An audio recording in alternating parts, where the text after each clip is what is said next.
Morning, all. All right, so we got 3 games tonight in the National Hockey League. So the preview's on the board at the bottom here. We have some news of the day to discuss with all you fine people on the internet first. It is Friday, February the 9th. All right, so Mikhail Sergachev did end up needing surgery for broken bones in his leg. Both his fibia and tibia had to be stabilized via surgery. So sounds really painful. I've not found a timetable yet for his return. But it definitely sounds like he's going to be out for, I would think, at least the end of the regular season, into the playoffs, and then we'll see. But would I be surprised if it turns out it's not going to be a situation where we see him back until October? Not really. So all the best to Sergachev, and hopefully his recovery time is shorter than it sounds from this. Philadelphia. So last night it was announced Ristolainen wasn't going to be in the lineup, and immediately all the speculation became he's traded, where's he going, what's going to happen. And then Elliot Friedman reported that he was sick, and this really highlights how close we are to the trade deadline. That yes, for some teams, if a guy's scratched and you don't necessarily know why right away, the immediate speculation is trade. There's been a lot of talk about Ristolainen, a lot of talk about Lawton, where they might be headed, who might be in on them. The one thing that kind of throws me off in this is that I do understand that Philadelphia needs to keep its vision towards the future, but they're also a team that's in a playoff spot, and they've looked pretty good over their last couple of games as well. So when they make these deals, I don't expect them to be just full-on sells, where the players are just gone. Although if somebody wants to take on Ristolainen's entire contract, they might consider that attractive enough to just let that one go without getting anything back. But we'll see what happens with the Flyers. I'll be curious with them because if they work hard enough, they can absolutely end up making the playoffs. I think part of what happened with them going into the All-Star break was they had a very busy schedule, and the kind of hockey that they play is absolutely exhausting. So we'll see how things go for the Flyers. But what are your thoughts? Do you think they end up just selling off assets at the deadline, or what are they going to do? And again, if you do drop Ristolainen, and if you can get rid of that contract, that frees up some cap space, and maybe you can add as well. So we'll see what they do. Vancouver's reportedly interested in keeping Lindholm around, but they haven't had any formal contract talks as of yet, is what's being said. And apparently they wanted him as far back as last summer. They were interested in him that far back. I've mentioned as well, this may very well be a situation that if Pettersson decides he doesn't want to stick around, Lindholm then becomes the fallback, and then maybe you end up moving Pettersson or whatever, right? So we'll see. And the other speculation in the local market is whether or not they're going to sign Phil Kessel. It seems like there's some smoke. There might be some fire there as well. One thing with Kessel is he's got the game streak, but he's not interested in the game streak, is what he's said. He just wants a place to play. He wants a chance to prove himself. And Kessel was good last year. Like he's not the Phil Kessel he was 10 years ago, obviously, but he can still play. He can still take a shift, and he could be useful as a fourth liner. Maybe he ends up getting some third line minutes here and there if he ends up signing with the Canucks. That being said, their third line's been fantastic, so I don't know if you'd want to necessarily break that up, but we'll see. Let me know your thoughts as a Canuck fan. Do you want to see Kessel? Do you not want to see Kessel? It could happen soon.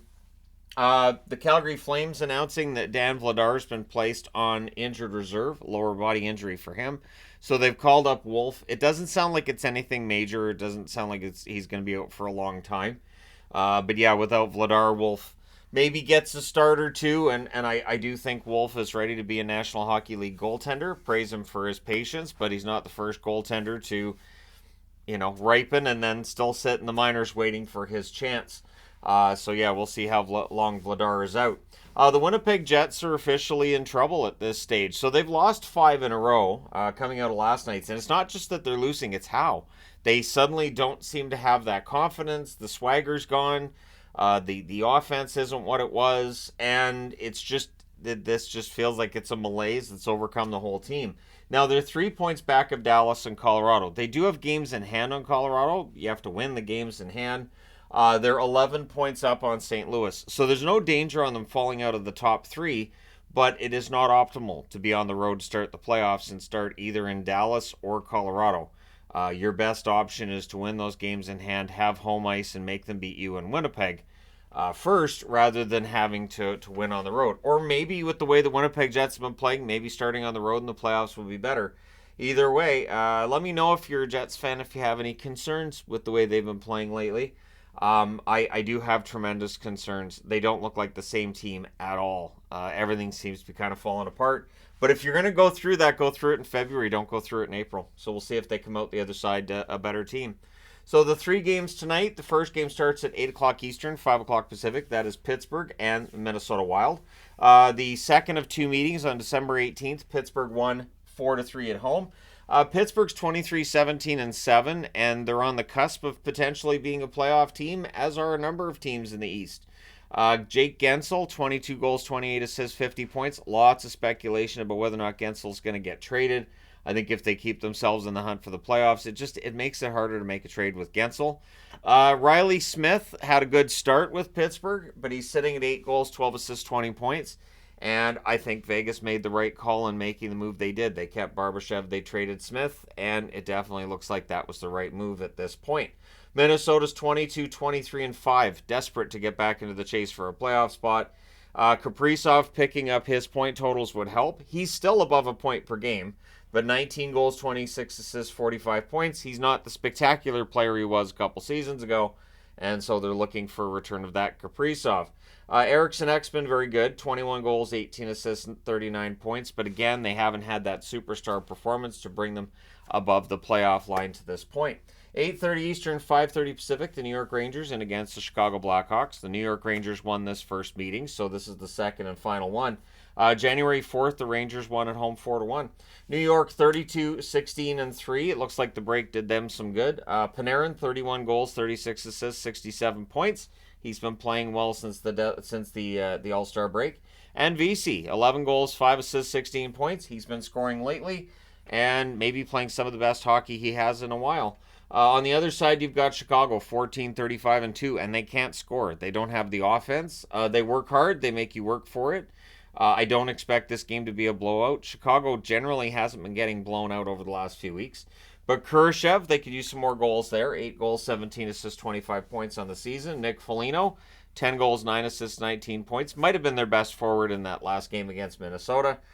So we'll see how things go tonight for the Chicago Blackhawks against the Rangers. This kind of feels like a trap game, and yet I don't know if Chicago has the offense to really execute, spring in that trap.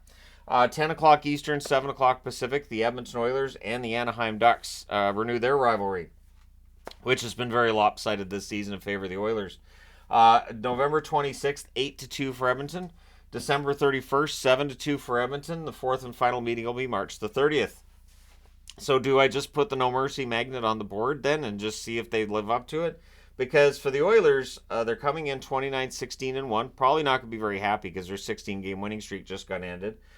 Zach Hyman's been excellent. 30 goals, 17 assists, 47 points for him. Evander Kane, they probably look for a little more from him after the All-Star break. 15 goals, 14 assists, 29 points. Now on the Anaheim side, they're 18-30-2, and this will be my first time watching an Anaheim game after the game I was at in Anaheim against San Jose. Does change how you feel about a team, and I don't like it. McTavish, 13 goals, 18 assists, 31 points. I'd like to see Anaheim turned around. I would. Vetrano, 22 goals, 14 assists, 36 points. He did have the overtime winner in that game against San Jose, and he was at the All-Star game, so we'll see how he plays against the Oilers tonight. But let me know your picks in the comment section below, as always. Don't forget to hit like and subscribe in the event you haven't already. Thank you guys so much for all your support. I will talk to you again soon.